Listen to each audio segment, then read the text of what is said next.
So you feel on your back, on your legs, running water and blood and grime and shit. Sewer water. How are you reacting to this feeling? The way that Free would react is immediately in this dream try to cleanse themselves. This is the way that they always react whenever anything in their mind is dirty. So they would probably just be cleaning themselves or at least attempting to, but I assume because in this scenario it's futile. They'll always be dirty. They know this. It's one of the reasons why they set out on their adventure to try to cleanse themselves. But I don't think it will ever be enough. In the background, you hear a voice. Something mournful, but scared. And desperate. A man. Screaming a name. But you don't understand it. It's like it escapes you. Everything else you can hear, the rushing water, the other rats, the other filth here. You look around, and the name rings out one time. Ilia.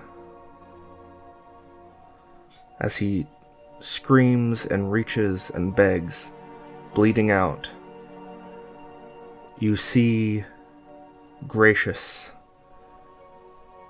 with Harkon as he drags him away and heals him. You see them arguing, but you can't understand over what. And you see Gracious as he sends Harkon away, sparing him and giving him an opportunity to live. And then you lock eyes with Gracious, and there's recognition in his eyes as he sees something in yours. He sees someone who's awake for the first time in a long time. Gracious reaches an arm out to you to help you out of the water. What do you think Free originally did in this moment? I think Free would instinctually be afraid. Free wouldn't. I mean, this is the first time Free's ever had consciousness. So, for the fact, I feel that Free would be scared of the hand out to it. And as you felt this fear rush over you, re-experiencing the emotion, but watching from the perspective of yourself in the future, you're remembering this fear of Gracious at first. And then you remember the way that you calm down unnaturally. Magic influencing your mind. You remember struggling to walk on two legs as he pulled you to your feet and you were unsure of what was happening. As the magic was working on you, you qualified as humanoid, which confirmed a theory of his. He pulled you out of the sewers. You remember laying in bed. A feeling that wasn't completely unfamiliar, but it's like the first time you can remember doing something that you know it wasn't the first time you did. You know you've been in a bed before this, but this is the first time you remember a bed. You remember just laying there, Gracious watching you. Words coming out of his mouth. You didn't understand them back then. You remember Gracious teaching you common, to the best of his ability. You remember someone who'd become one of your best friends, secretly teaching you a specific dialect of Abyssal that was used with the janitors. You remember learning his name was Jones, some of the mischief you guys got into. You remember growing up admiring the dragoons that you saw fighting. And you remember meeting a young girl who'd lost her parents, who was taken in by Gracious as well, Alaya. You remember some really weird characters. This one kid you would always see around Gracious's house that Gracious told you not to ask about. A boy with a dark look in his face, who always smiled, but it was never real.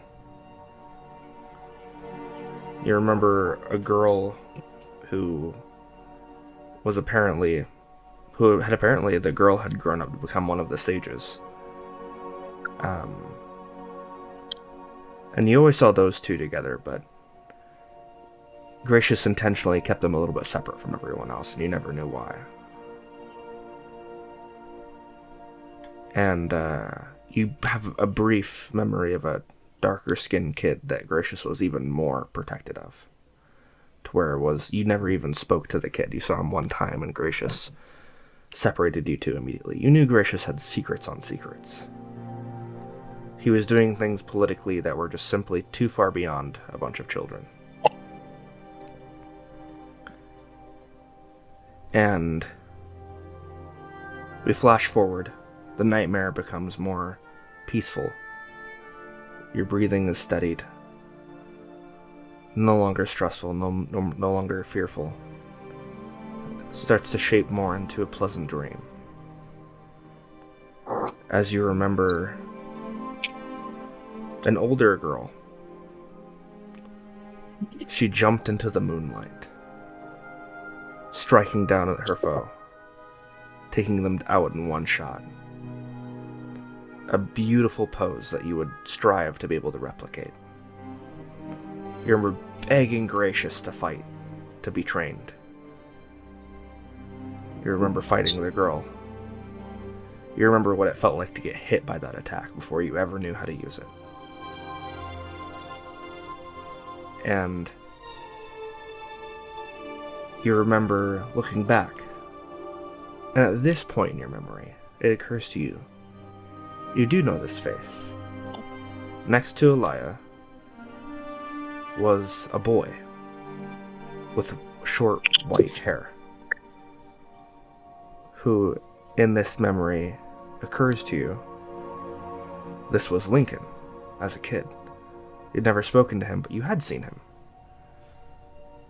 He was oftentimes next to Alaya, the same age as her. And you remember those two watching you, kind of giggling. They were so much younger than you at that point. And you know that Alaya looked up to you before you even knew how were really a proper dragoon. She might have wanted to become one just because you did. And who knows, maybe Lincoln was the same. Maybe Lincoln just wanted to beat you. Or maybe it was a thing where he was trying to impress Alaya. With that, you remember the first time that you pulled off a dragoon jump, pirouetting in the moonlight. You remember striking down demons, helping in the invasion from the abyss in Maridas. And then we come back to something that's a little bit hard to remember. Not because it was so long ago, but because it's hard to think about. You remember the last time you saw Gracious in a white robe. You couldn't quite see through the robe anywhere, almost as if it was opaque. But it still had a translucence to it. Like you could look at the robe and you know you're supposed to be able to see through it, and yet you can't. And you remember speaking to Gracious, hearing his voice, and knowing that something was wrong, that it wasn't him. But there was something there, some part of him, that was telling you to go. You don't know if he got to all the dragoons, but you did know you were special to him. You did know Gracious cared about you deeply. And as far as parents are concerned, he might have not been the absolute best, and he might have not had all the time for you in the world. But you might count yourself lucky that you had someone who would happily own the title of a parent.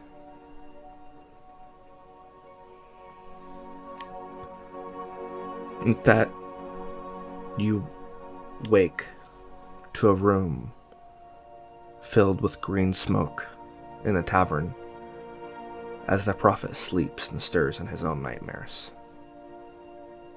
Realizing that this magic had brought you back.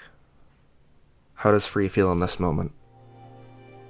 She doesn't know if she was crying or sweating so much, because there's just a pool of water.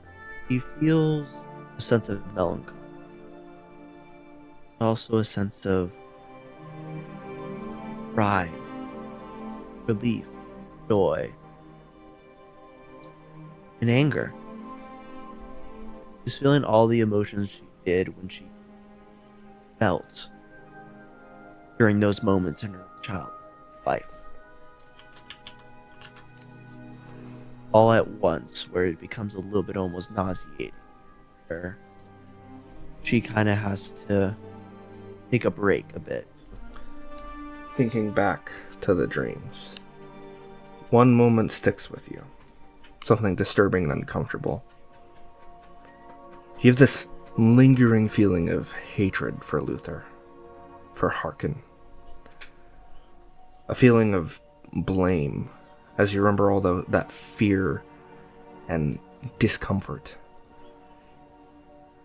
And needing somewhere to put it, not being able to put it on the kind face that saved you. The only other face that was there was Harkin's. And that emotion doesn't go away, even when you might want it to. But there's another image that sticks in your head, and a sound. And you remember Luther's desperation. You remember how defeated and sad he was.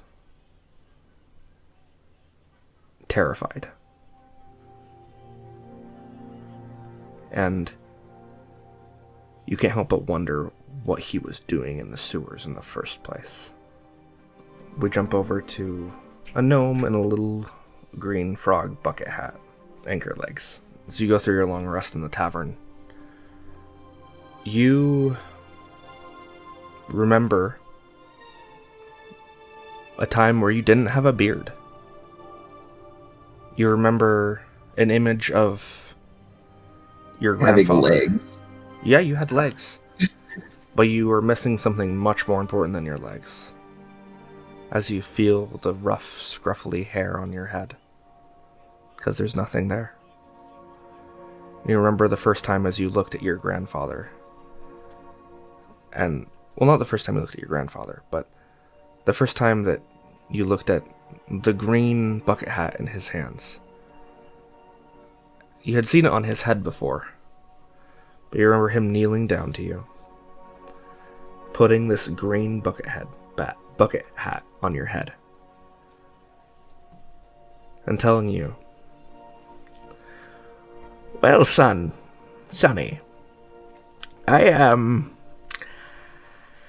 I'm getting older, but this green bucket hat, it has always brought me luck. I have always won every gamble, and I have always enjoyed adventuring out of the seas with this hat. You know, I fought off many pirates in my day, but I'm done with traveling on the sea and trading now, so I figure your dad isn't one for the sea life, and, well, I think I'll leave it to you. So take good care of my hat for me." You remember as he places the hat on your head. Damn, bro.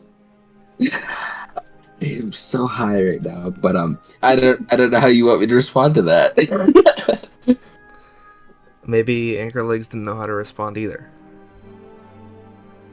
I don't think you did. You remember The chosen one. You remember being attached to the hat. You remember growing attached to it. And then you remember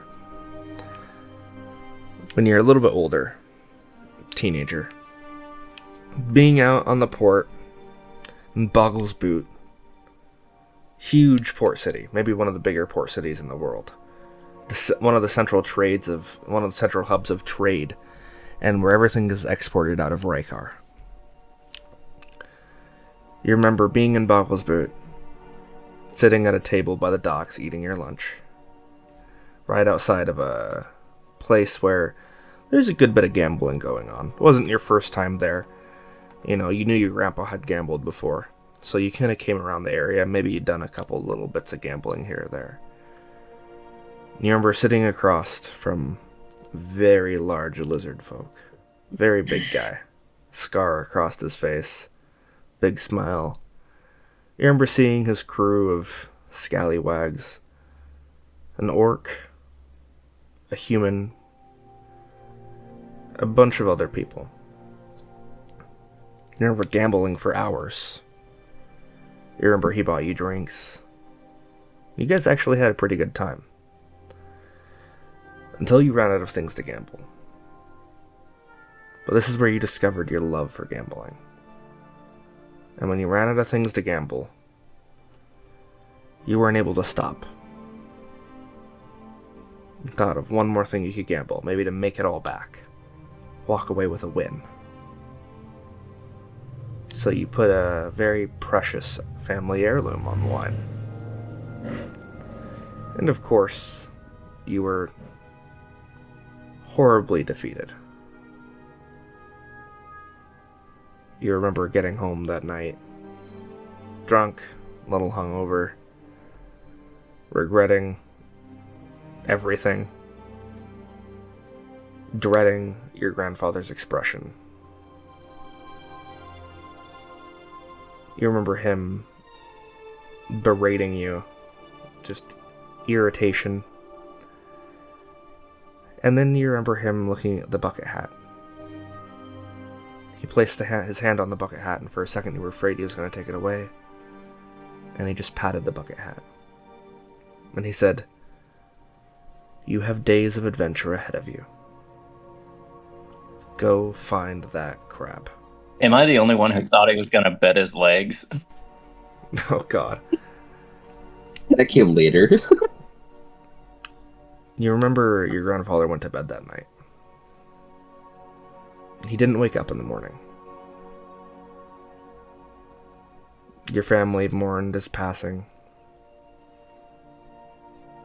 And you decided that this was it. You remember his last words to you. Go find that crab.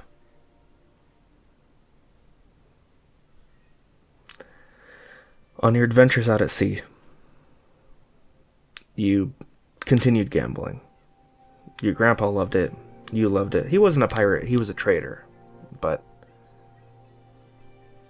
in the line of work of going to find that crab, you found yourself falling a little bit more into the pirate camp of things.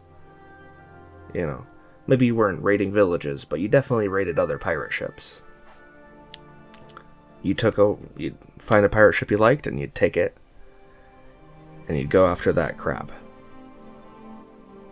You remember gambling away your legs.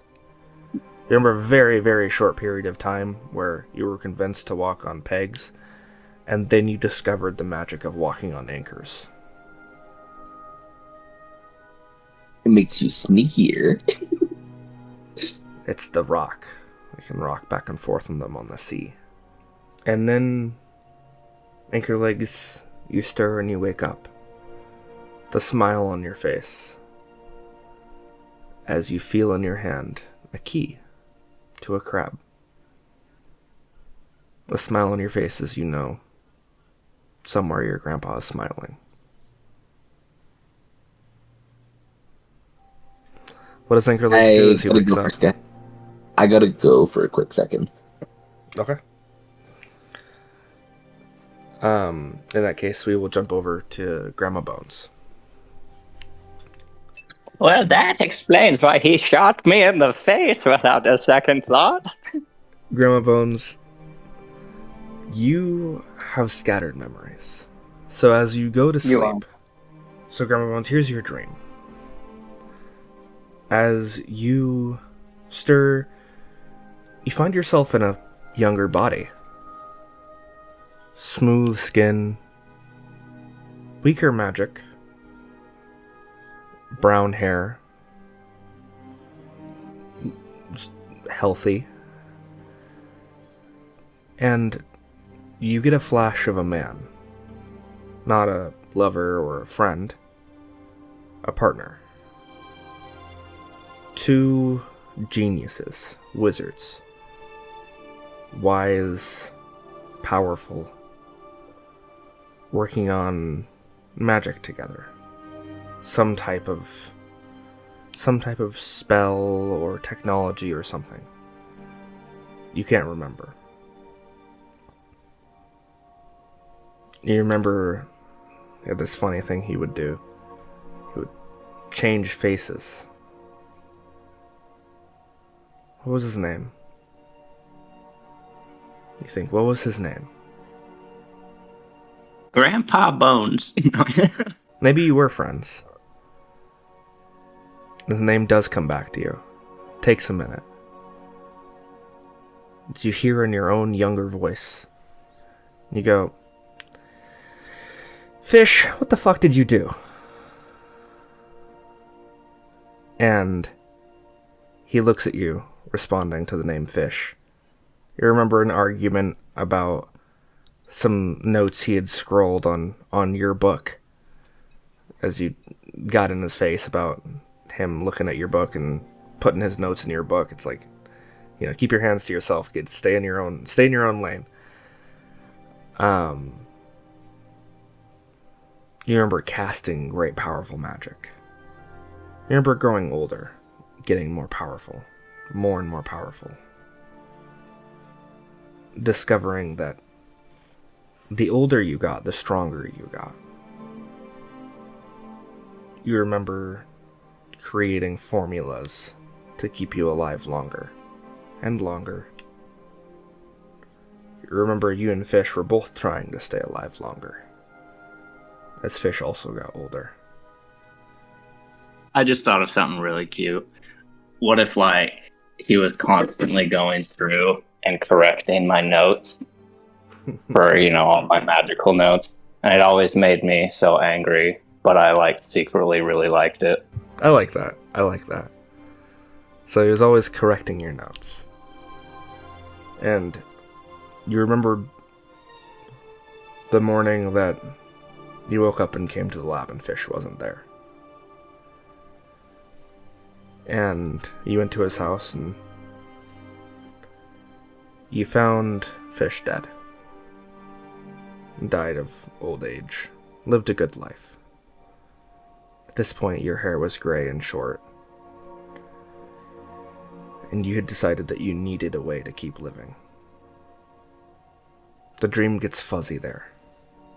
You don't remember how you did it, or what happened, or why you're still around, why Fish died before you.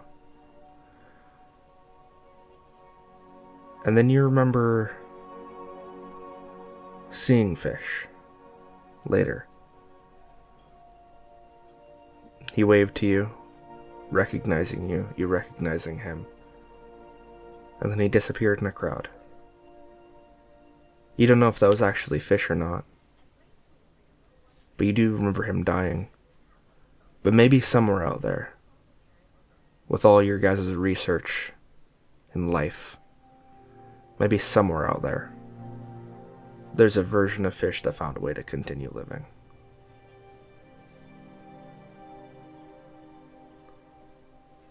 And with that, you stir awake, having this memory of a friend you didn't know you had. A friend who died and maybe came back. Or maybe you just saw someone who looked familiar. But by then you were too old and your memory was too foggy. You didn't go after him. What if, as I was stirring awake, the rest of the party just hears me say, "I smell fish." And they're like, "What the fuck?" Sure. What was it like in your childhood? Were you raised by your parents? Were you raised by an uncle? Were you raised on the sea, in a village? Jack was raised in I'd say he lived on a coastal, like, city, maybe in Vikgar. Okay. It was very, like, very small. Probably lived with, like, yeah, we'll say like an uncle, something like that. Not his direct parents, but he had someone looking out for him. And I'd say he just kind of lived there. He didn't really have any thoughts of ever leaving. It was kind of like, this is my life. You remember when you were young, looking out to the sea and hearing something call to you. Indistinct, indistinguishable. Just a call. A call that needed answered. You remember a crew that came by. Trading, picking up food and supplies. The crew was dark and suspicious, but exciting. You remember that call to the sea. You never really knew what it was about. You never really understood. But the sea was calling, and it expected an answer. Do you think Jack took the first opportunity to set out to sea, or did it take him a few times? A few opportunities. I think he thought of it a few times, like, in a sense of, like,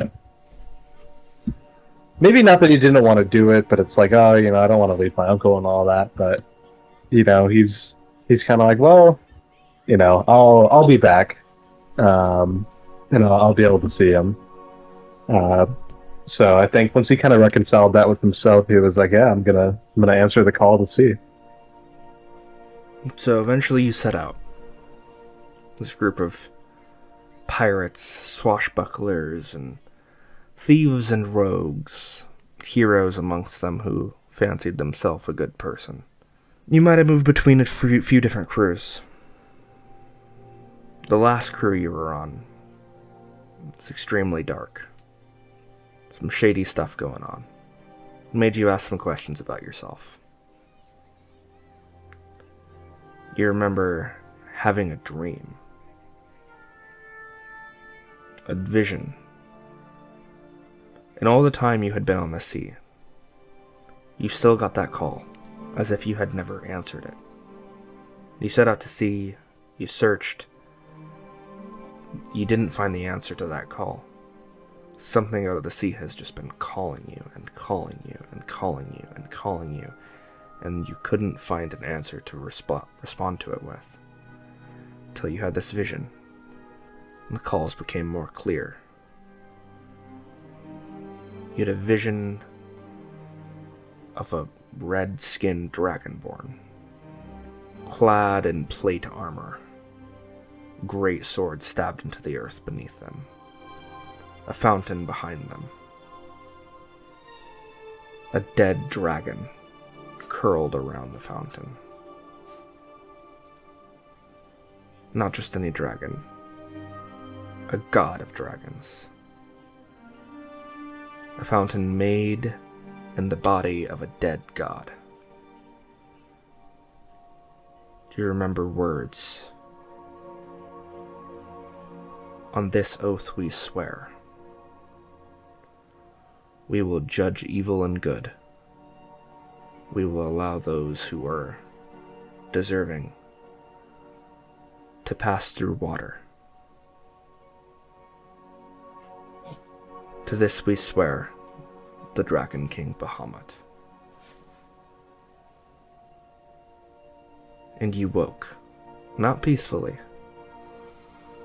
You woke from this vision with teeth nearing your neck Bahamut Ali. as someone went to feed on you, a vampire. You remember fighting them off, fleeing into the night. You remember looking for a place. You remember that oath in the vision, questioning if you had made it yourself, questioning if that was your destiny, if that was what you wanted, but knowing that you needed to find this fountain. Knowing that somewhere back in your family line an oath was made, not just for themselves, but for their entire lineage, to protect something treasured. You remember that call got quieter, but it wasn't gone. It was more like you found an answer. And the power that came with an answer. You got stronger. And you got determined. And you remembered that crew. You remembered the captain of the crew. And that crew of vampires who tried to feed off of you. You remember they were looking for a fountain too. And so you stole something. Something to let you get there first. Something they got back. And with that, you wake, reaching for a chalice that was taken away from you. Knowing that somewhere out there, Harkin is closer to the fountain than you are. And with that, all of you are awake in the tavern. Feeling different emotions, looking around each other in the green smoke as the prophet is still asleep. Amiya Kui stirs in some type of nightmare of his own. That was some good shit. Amiya Kui wakes up as well. I'm looking around, seeing that there's a bunch of people that just look dead to the world mentally, and they're like, and I just go, "Who's up for an adventure?" If an adventure means vengeance, then I'm up for an adventure. It means whatever you like it to be. Good answer. And as you guys look around the room at each other, Free, you remember your battle on the boats when you first met Ancher Legz, thinking that he had kidnapped Jones. Ancher Legz, you remember as a turtle came floating up to your boat on a raft, and you look at Oogway, still peacefully asleep, looking like he's having the best dreams of his life. And Jack, you remember questioning to yourself how you were gonna take down this entire crew of slavers, to have another crew show up to help you out as they fought off this crew of horrible pirates. And then yoink the fuck out of their ship. Yeah. Maybe the true fountain of youth was the friends he made along the way. Grandma Bones, you remember getting dragged along by these pirates, however you got enslaved, however you wound up there.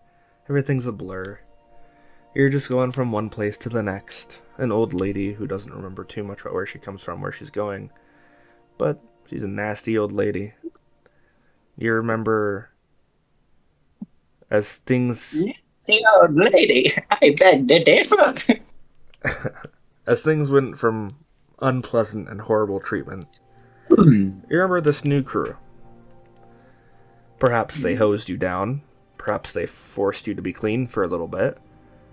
Perhaps they constantly call you gross, or just generally disgusted by you. But they treat you better. If we were made to be clean, we wouldn't always get dirty. You remember the different crews you've been with since whatever happened that you are the way you are now.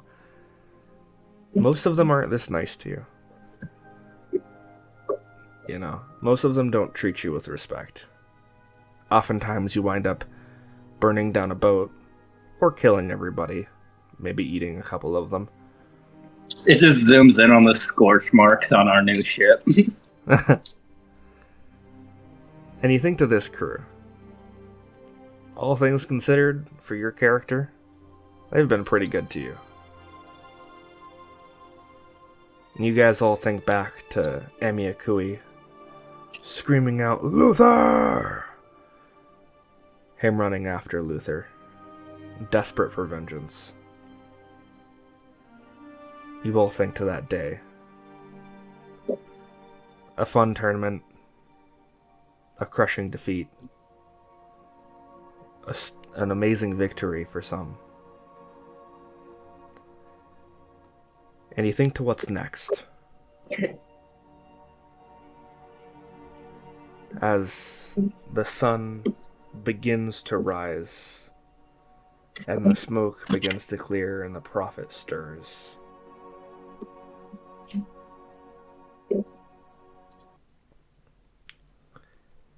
Hey, it's time for school.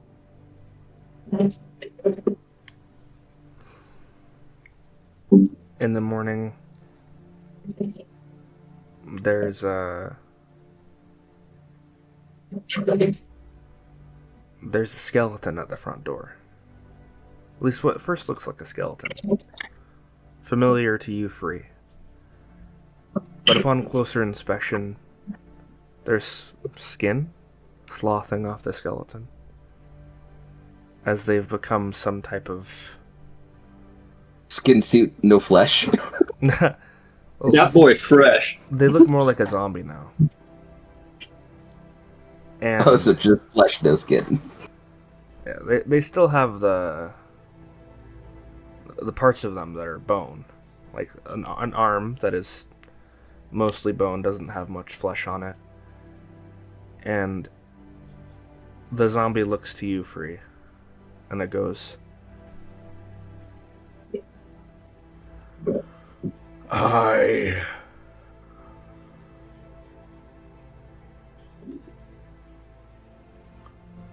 thank you saving me."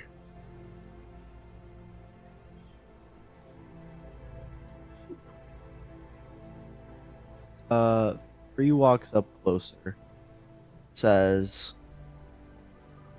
so you could talk now. That's interesting, and you're welcome for saving you. I feel memories, power coming back. My Can he be God. with scale legs?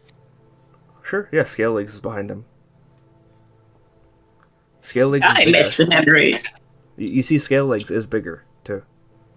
He's grown. I run over. I pat our skeleton friend's head, and then I like hug tackle scale legs.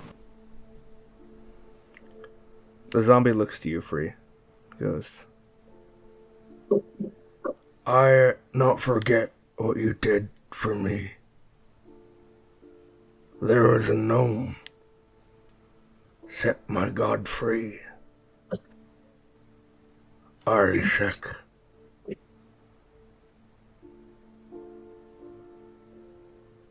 I appreciate.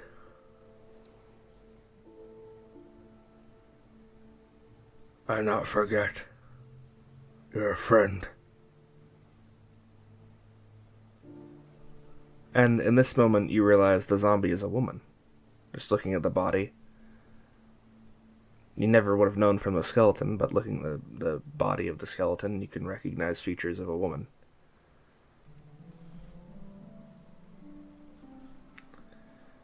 And as she turns, she goes, "I'll go my own way now. Next time I see you, we'll remember you're a friend. Remember you That'll saved, be important later. you saved the hunters. Thank you. And she starts walking away. I just wave.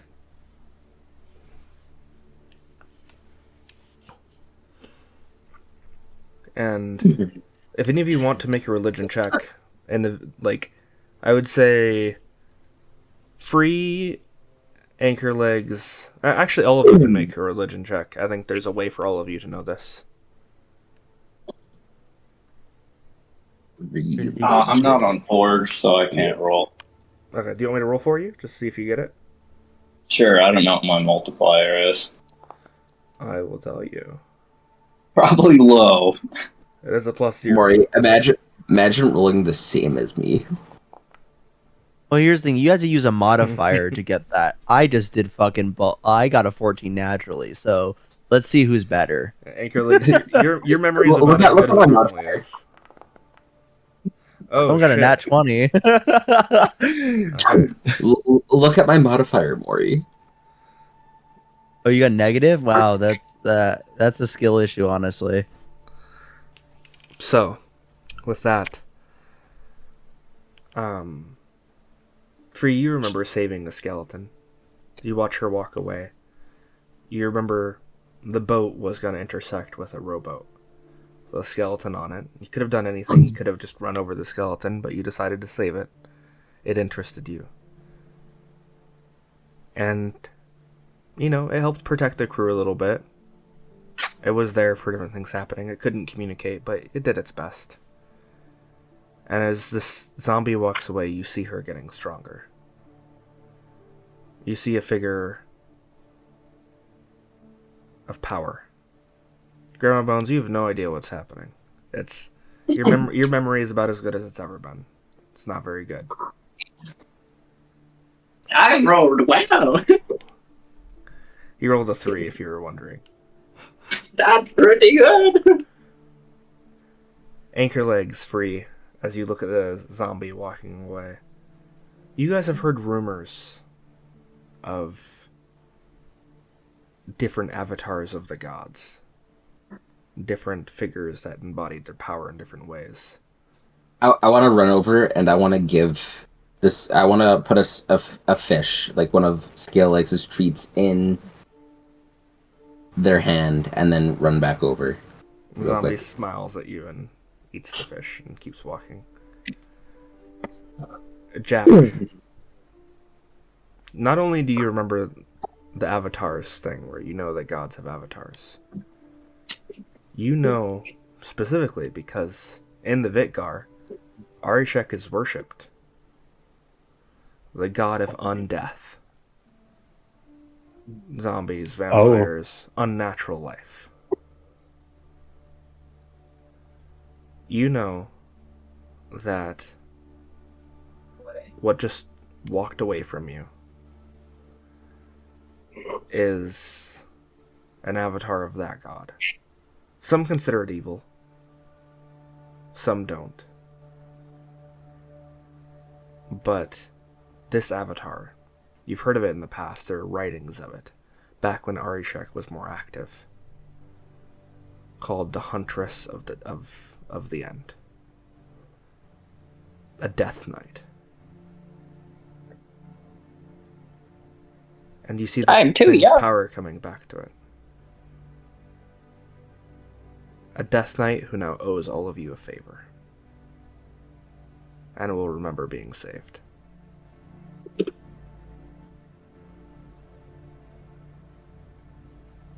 Fuck yeah. That's a win for me. That's pretty useful. Amiakui is getting his equipment on. Prophet is stirring awake. And Amiakui looks to you all and he goes, "We're gonna need silver for going after vampires. I know where we can get some." It looks to Free. He goes, "Used to be a vampire hunter on the old crew. Old man, he died. He is a tall guy, real lanky. Bet you could do something with his armor.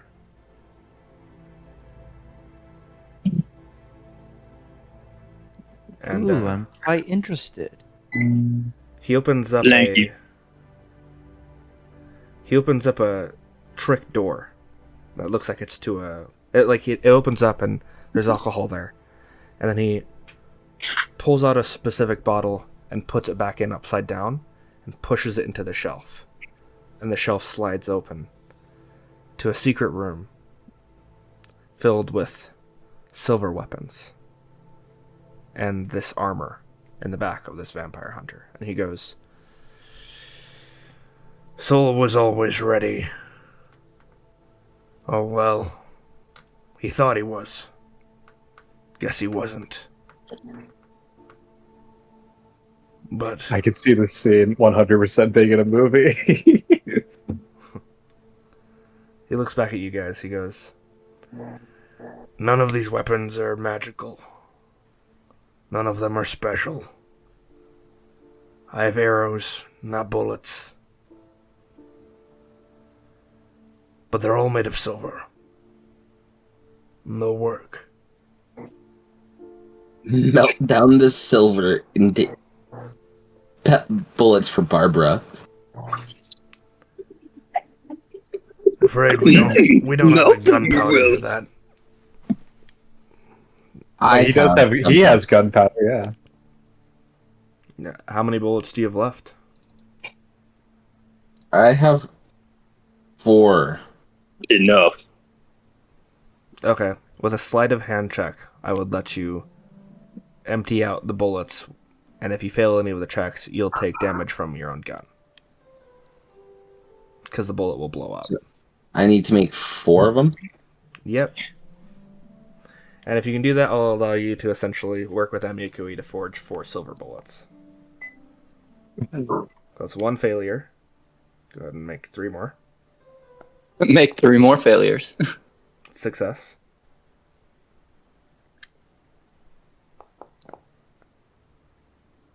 Success. You think I could roll this last one at advantage since we've now had 3 attempts at doing this? Or would it have gotten... No? No. You never get better. Success. So. You didn't need it. Yeah, you have a good modifier. I'm not going to also give you advantage. Not for this. So you're able to successfully turn your 4 Bam Bams into 3 bullets. I am going to have you take... how much damage is your gun do? 1d12? Yeah. I'll have you take 1d12. I'm not going to have you take the +5, but just take 1d12 damage. I'll roll it for you. Or you can roll it. Perfect. 4 damage. So not bad. You hurt yourself a little bit. You're not necessarily I imagine you don't usually make your own bullets. You usually just buy them. So you get a little bit hurt in the process, but you're able to turn your 4 bullets into 3 silver bullets. So I'm going to go ahead and find your... Wait. Before that, right? Right.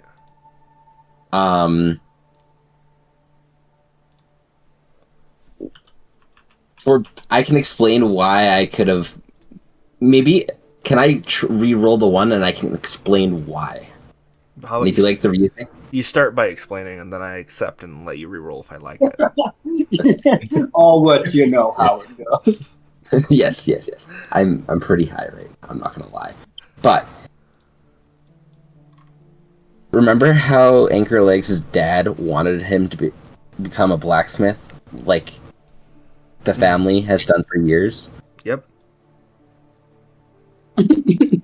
Ancher Legz would have worked in a blacksmith shop for a few years, being forced by his dad to do so. So, like, would that help? For remembering that, I'll let you re-roll it 1 time. Just 1 re-roll. To see if some of your That was dad's like guidance 50 comes years back to ago. I had forgotten the blacksmith detail, honestly. Oh. So here's what you remember. As you're thinking, like, man, is there anything I remember from what my dad taught me to see if it helps? I'm shaking the flashlight, you little fuck. You remember getting smacked upside the head. Why are you so bad at this? I imagine that's the reason I fucking messed up. Just trauma. I imagine back to you. trauma.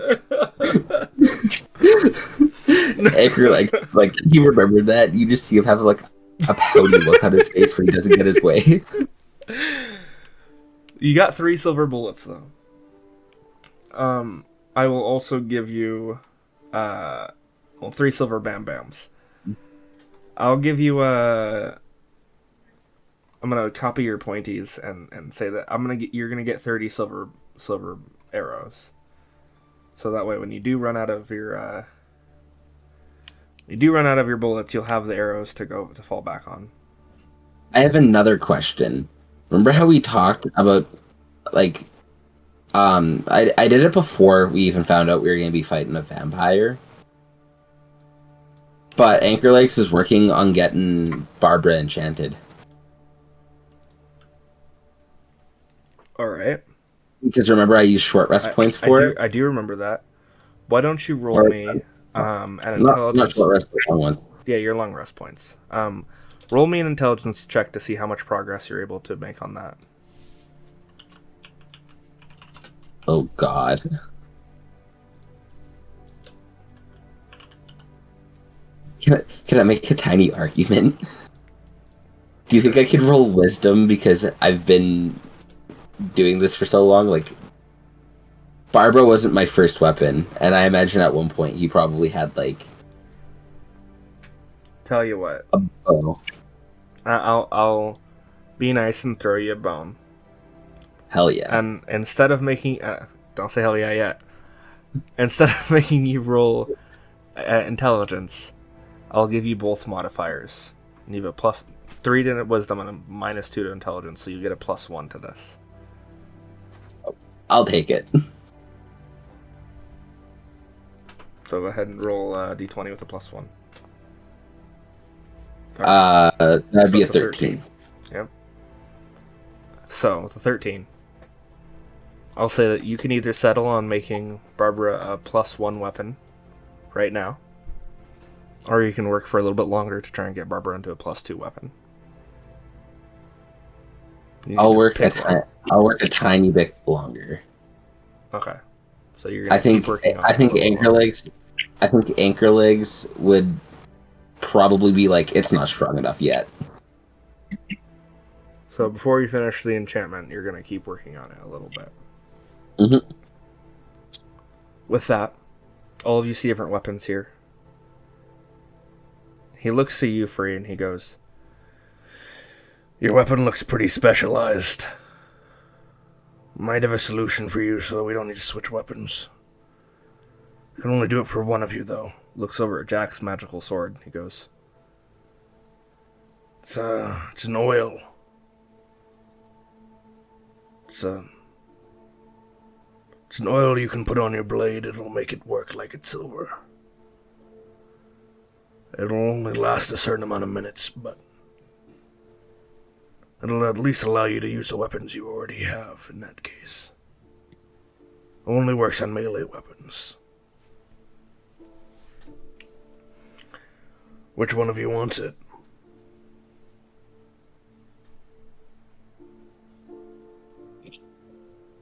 I want it. Is that okay, Free? What do you say? He has one oil that can, like, essentially a necrophage oil, you could think.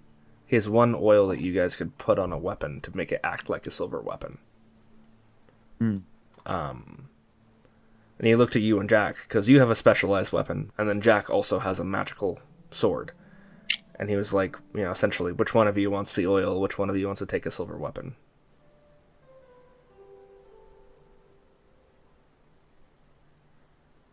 He could have it. I'm fine with that. Alright, so he gives Jack, you get a necrophage oil.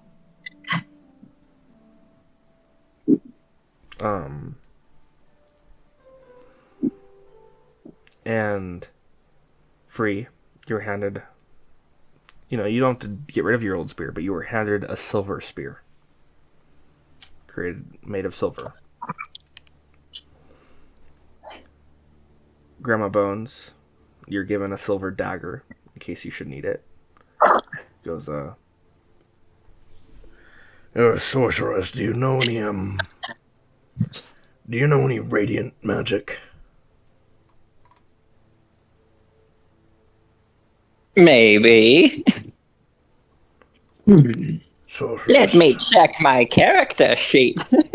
Flips through book. As you think about it, you can't think of any radiant spells that you know. He goes through and he pulls out a old scribbled page. He goes, Here. This is written by a powerful wizard named Fish. Should be able to teach you a thing or two. Says even a sorcerer can learn a spell from this. What a dumb name.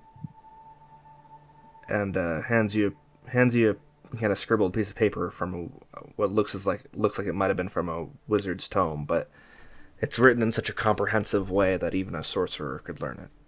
And it's the Moonbeam spell. And you recognize the handwriting.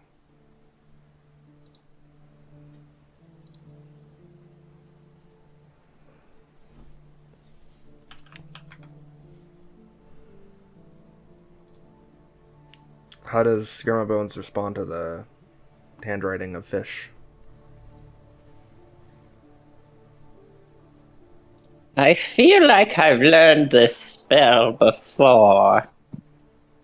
But I'm too old to remember where.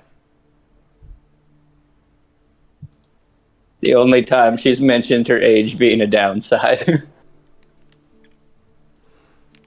So, as you look over this page, you know you can cast this spell. So Moonbeam is a new spell you have. Essentially, you can concentrate on it and control a beam of light, of moon energy, that forces a Constitution saving throw, and target takes 2d10 radiant damage on a failed save, or half as much on a successful save. And you can keep it going, and I believe you can move the beam as a bonus action, right, Mori? Correct.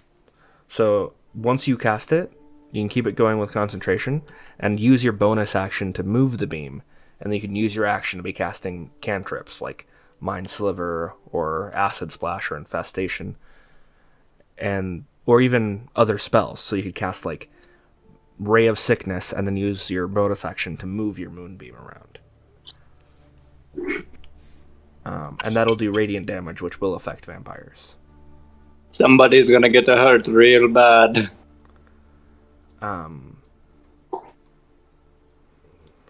Does anyone else want any silver weaponry? This place is full of weapons. You can take a silver sword if you want. Silver, whatever. It's not magical silver weapons, just silvered weapons. I was gonna replace the nails in my big whacking stick with it, but I think these nails are better. Okay. Kai, I have a question for you. Yeah. Instead of just getting a +2 musket, can I change it to like a Stirring Dragon's Wrath musket? Like, It's the rarity I think on that. a Stirring Dragon's Wrath is a because the Weakened is a very rare. The Stirring is rare, and the Slumbering is uncommon. So it'd be the same rarity as a +2 musket. I will say that if you take a component from a dragon, then yes. But you would need to take a component from a dragon, which we'll see if One you of get Scale Legs' claws. Sure. You can take one of Scale Legs' claws. Yeah, I'll let you do that. Okay. So yeah, you take. Could I add that? Could I add that into my sheet now? Or I won't add it, but don't have it equipped. Do you happen to have a weapon that can actually hit things? You mean No. a weapon that relies on your spiritual energy instead of your physical energy? Yeah, perhaps. Well, he looks at your club. He goes, "That thing looks like it's The thing actually looks like it might be able to use your spiritual energy. Did you make it yourself?" Yes. Out of the nails of fallen ships, and out of a plank of a rare old vessel that I know. He takes the club in your hand, holds it with you. His hands are really big. He's a massive guy. And he holds your hand on the club. You know, he kind of wipes down your hand a little bit because it's Spicy. gross. And he goes, "You cast cantrips. You can, you know, when you control the mice and the rats and all those things, you're using your spiritual energy. When you wield this club that you made, do the same thing. Don't think of it as a weapon. Think of it as a cantrip. Think of it as an extension of your body." Part of my body is extending. And Thank you. and you do feel you have energy with this club. It is something you made that's special for you. And from this point forward, you'll be using your charisma when you swing with the club. Bum bum bum bum. I have a question. Yep. So, how feasible would it be to? I'm assuming it's all silver, like weapons specifically. Yeah. How feasible would it be to break some of them down? You could feasibly break some of them down. What you Silver wanna- is very easy to melt. Yeah, it's easy to, like, you could very feasibly do this. What you want to do with it specifically is where things get more complicated depending on what your intentions are. Like, they were able to do that. Like, essentially they broke down some silver weapons to help. Like, probably took like a single dagger, melted it down to help Anchor Legz make a couple bullets, silver bullets. What are you wanting to do? I actually don't know.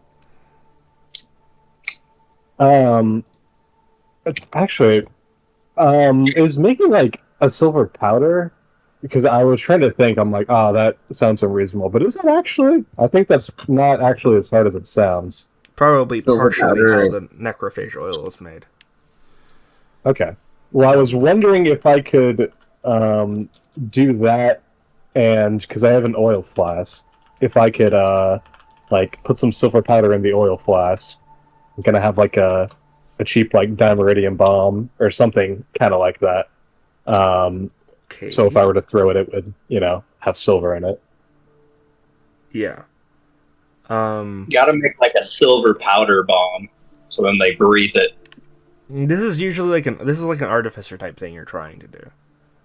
Yeah, that's So what I was thinking, but I was like, well, it's kind of simple, I guess. But what I'll say is, if you want to try to turn this into some type of, if you want to make shrapnel, like silver shrapnel, and put it into a Molotov cocktail, I could see that working.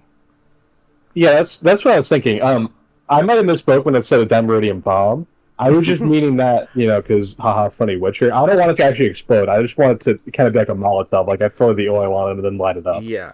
I don't want it to actually explode. Okay. I cast sunlight. So I'll say you can work with Amiakui to make a Molotov cocktail that will have silver in it. That said, you're not an apothecary. This is not like an apothecary, a Molotov cocktail. Yeah. This is a very mundane, non-magical Molotov cocktail with silver shrapnel in it. So it will be able to do damage, but don't have crazy high expectations for the damage. maybe the bigger use for this would be area of effect. Yeah. So like you hit a bunch of vampires at the same time. That is where this could come in handy. I'll write down I'll put just this as a Molotov. I'll just put Molotov cocktail on your thing, or silver shrapnel cocktail. I'll do that, silver shrapnel cocktail. Silver cock.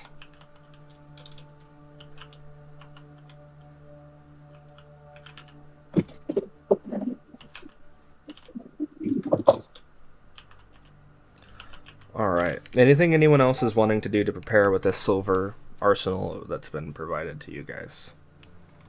I would like to learn sunlight. Sunlight. Yes. Ooh, what if we got a whole bunch of silver mirrors, reflected the sun down into their pit of death, and matted them? Kui looks and he goes, the sun will help with the basic vampires, but I'm afraid it won't.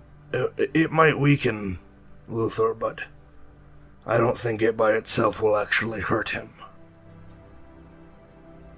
Damn. The rest of the vampires it would be effective against. Could I have a silver neck plate?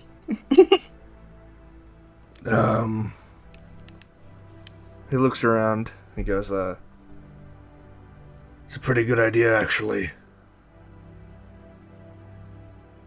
If you guys want, you guys can spend a day here just forging stuff and essentially trying to make some silver pieces of, like, reforge some of the weapons to silver armor that you could use as well if you want. What I'll say is that it won't actually give you a bonus to AC. Just you'd be able to prevent being bit. I'd like to keep this neck from being bit. I'm not into necrophilia. I'm kidding, I am. Oh, God. No. Take it back. The old switcheroo.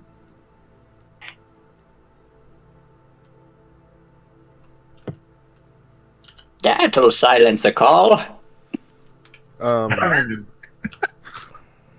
So, here's what the silver shrapnel cocktail will do.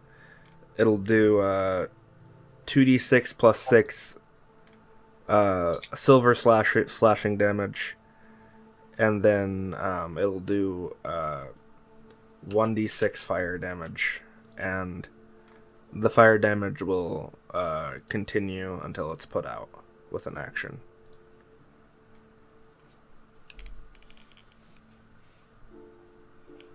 Alright.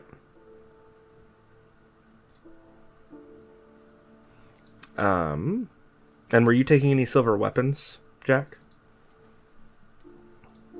I don't think so, because I still have my... Actually... I mean, it might be good to have a backup. Yeah, I'm gonna take a dagger, actually, because I had the oceanic one, but then I was like, well, I haven't used this thing at all. Could I maybe try and find some, like, holy water? Maybe. It's okay if you know. But... Actually, how hard is holy water to make? You just bless it. Yeah, that's what I'm saying. Kui kind of looks at you and he goes, a bunch of vampires are up to the Fountain of Youth. I got some bad news for you. Holy water doesn't do shit. Oh. Ancher Legz looks like he's starting to have a stroke. And calls him a liar. They're literally after a fountain of holy water. That'd be so funny if they just insta-killed themselves. Ancher Legz wants to, like, mentally shut down and have, like, an existential crisis. Oh shit, we don't even have to do anything. They'll just die. What about baned water? I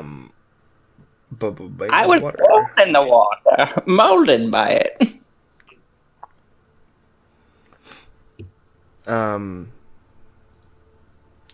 you want to get water with magic on it, you'll need to go to some type of wizard. Or more likely an apothecary.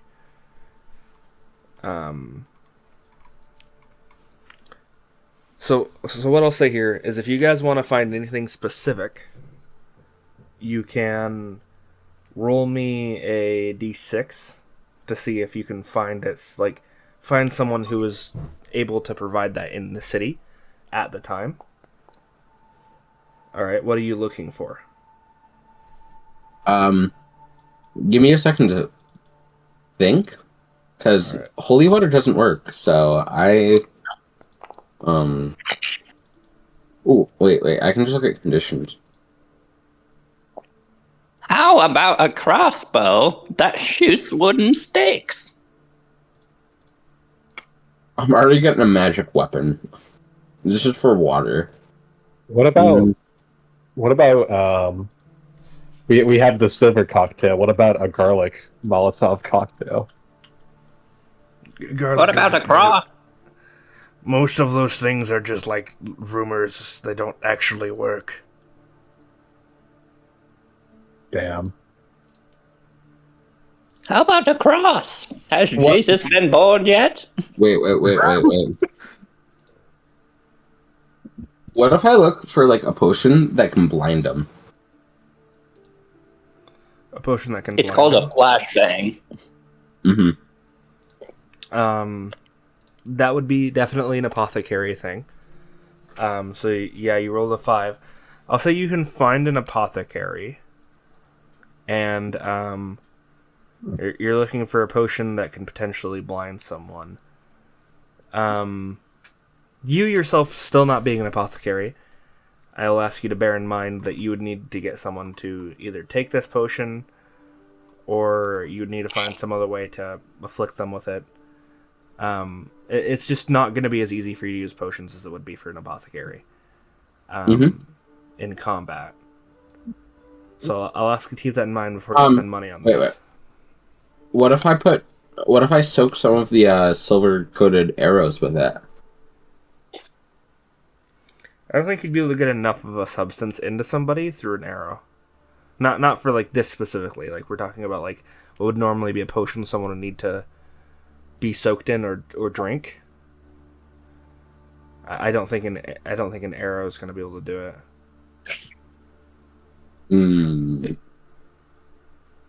If you want to get like a more regular poison, that's a little bit more feasible. But like specifically blinding someone, that's like a very specific effect.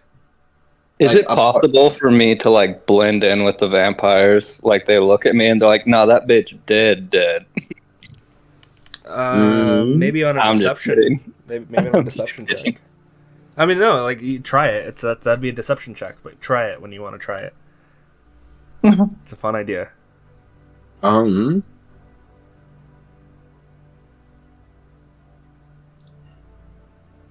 Would there be any type of poison that could weaken? Yes, poison. Yeah, regular poison. The poison condition is pretty bad. Do you just want to buy poison? Yeah, I'll just buy poison. Okay. Let me check something real quick. I'm gonna throw you a bone and check something. Okay. So as you're buying the poison, Emiakui looks at you. He goes, "Don't use this on Luther. Use it on the lesser ones. Won't do anything to Luther. Rest of them it'll affect." Okay. Oogie. I recommend, looks at you, Grandma Bones. You got magic and stuff. A lot of conditions don't work on Luther.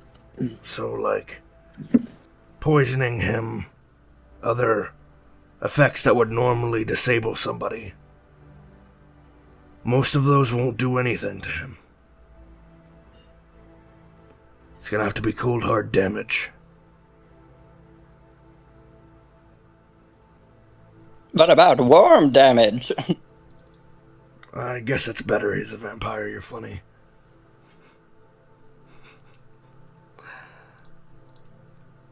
Gotcha, bitch.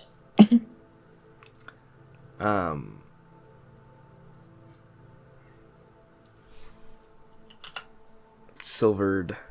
So I'm gonna give Jack. I'm gonna give you a silvered short sword, or do you want a silvered rapier? What do you want as a backup weapon? I was thinking, Silvered scimitar. are you able to? Huh? Silvered scimitar? Well, are you able to use a short sword as like a like a dagger equivalent, or would it, like an offhanded weapon? Let me look at this. I believe it's light, isn't it? Let me look at this. Where are Wait, you? what? A short sword is a light weapon, right? Yes. Yeah. So you can use it in an offhand. Yeah, I'll take a silver short sword then. Okay. If I can find it. I will say this, Nick. Do you have any fighting styles? I don't know. You have dueling. If you're a so paladin, you would get one. you have dueling, I so have you're best dueling. with one weapon. So the thing about that, with dueling, you wouldn't be able to use. I don't think you could have two weapons in one hand. Yeah, so I'm not. Let me know. I'm not talking about dual wielding them specifically. It's like an offhanded weapon. Yeah. Like, oh, you mean like literally like offhanded, like okay. Yes, as in like So I have a silver weapon. It's a backup weapon. Yeah. So I was thinking offhand because that's what the term. You got is like in D&D. you got the Witcher setup. You got your Christian rapier, and then you Yeah. got your silvered short sword. So yeah, you got that. Grandma Bones, he gives you a silver dagger just so you have something in case you absolutely need it. Thank you, kind sir. He goes, I don't think weapons are your strong suit, so maybe don't use it unless it's quite literally your only option.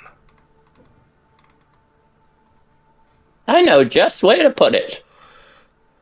As long as I don't have to see it. And he walks away. Oh, you won't. Gross.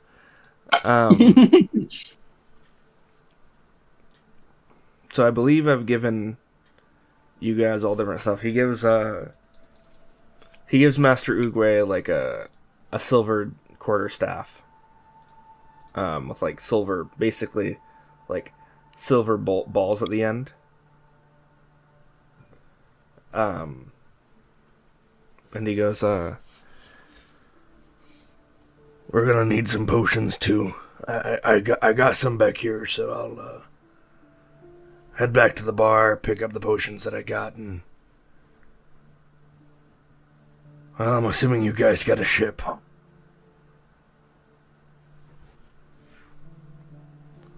You know, Yes, it'd be we funny do. if, like, when everyone was having their troubling past flashbacks, Oogway had none because he's just constantly at peace. He's just chilling. So he goes and he's gonna get a bunch of potions for you guys so that you guys can have healing potions. And you'll head back to the boat. Anchor Legz, as you get back to the boat, you see Jones. Free, you see this too. He's tied up to the flag, like one of the posts. He's tied up to it and gagged. And immediately jump to him. Take off the gag. Yeah. And just bring him down. He looks to you and shakes his head and he goes, I'm alright. Looks over you at sure? Anchor Legz. Yeah, he goes, I'm good. What happened to you? Well, again, he looks kind of over at Anchor Legz, like has this guilty look on his face. He goes,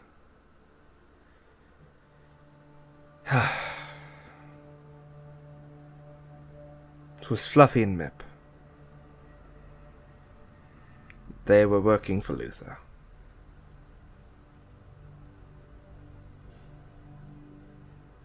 Came Anchor by, Legz. they took everything. Ship's empty.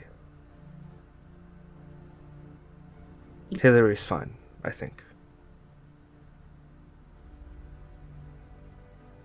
Get me extra healing potions. I imagine Anchor Legz takes his hat off and I'm gonna put a little bit of humor here because Anchor Legz is definitely gonna get dark really quick here. Where is it? I'm gonna put it in the group chat. But it's what the top of Anchor Legz is.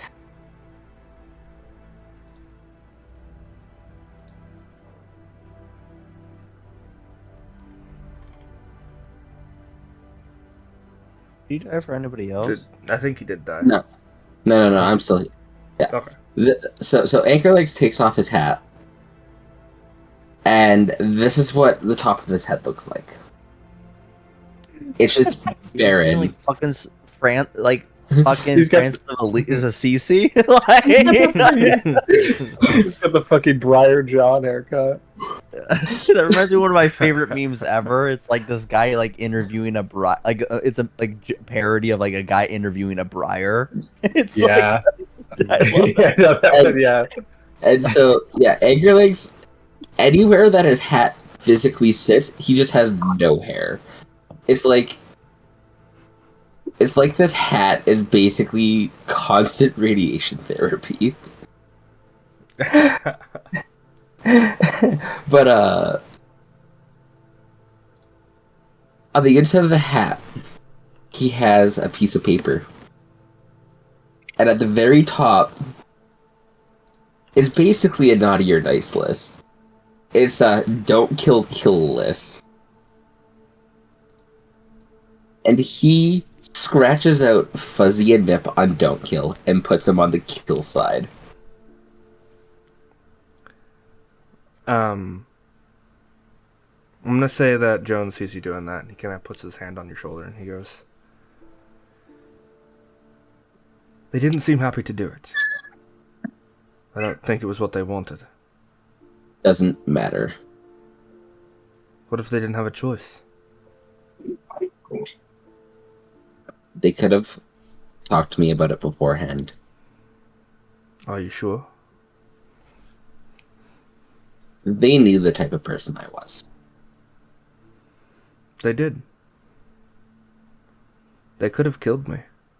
They could have killed Hillary.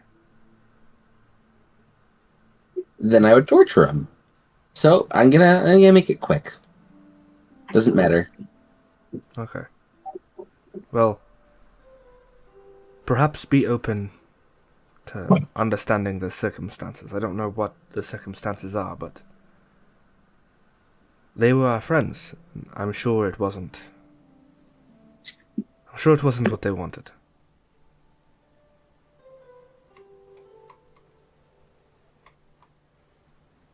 We'll see. Emi Akui shows up on the boat, having gotten the potions. He's going to give each one of you 2 potions of healing, a potion of greater healing, and a potion of superior healing. He has 1 potion of supreme healing. Which one of you wants the 1 potion of supreme healing? It's like the big one. Here's a piece of gold. He goes, I don't personally, my opinion, because I feel that everybody else in this like in this party could at least take some damage. At least I know that Bree and Jack can at least, because we have other ways of healing, things like that. The one who's most vulnerable is Grandma Bones. I would actually vote for Grandma Bones to take it, personally. I would too. They may have taken the map from my trap, But they didn't check my holes for the gold. Oh, God. It's so painful.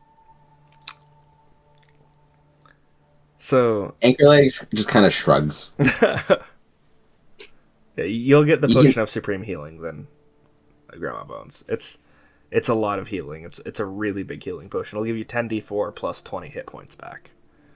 Because I could almost probably put her back to full. It But almost actually, certainly no, that would over put her to full, even if you rolled all ones. Yeah, I feel the power. yeah. So that's basically a full heal for you, no matter what. Honestly, upon hearing that, I do believe maybe it'd be better to go to the people with a bigger health pool. She might have a bigger health pool by the time we get there. As you all sit on this ship, looking out over the sea, getting ready to lift anchor and leave this city behind, with 2 people gone, Fluffy and Mip aren't here anymore, and a new person on the ship, Emiakui, an orc with a massive presence. Well, 3 people gone, because the skeleton is also gone. You guys look out over the sea, ready to set sail. And prep yourself for what is to come.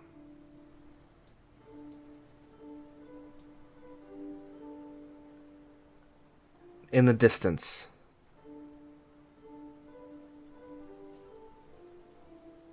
a person prepares for a conflict with Free that they've been looking forward to for a long time. A woman readies her spear, smile on her face, and sets out to settle things with Free. And that's where we'll end this session. Oh, real quick. On a side note, I feel like Anchor Legs would have bought some normal musket balls. Well, before they set off sail, Okay. rather than just have silver ones, because Yeah, okay. there's still a bit left. Buy some normal ones. Sounds good.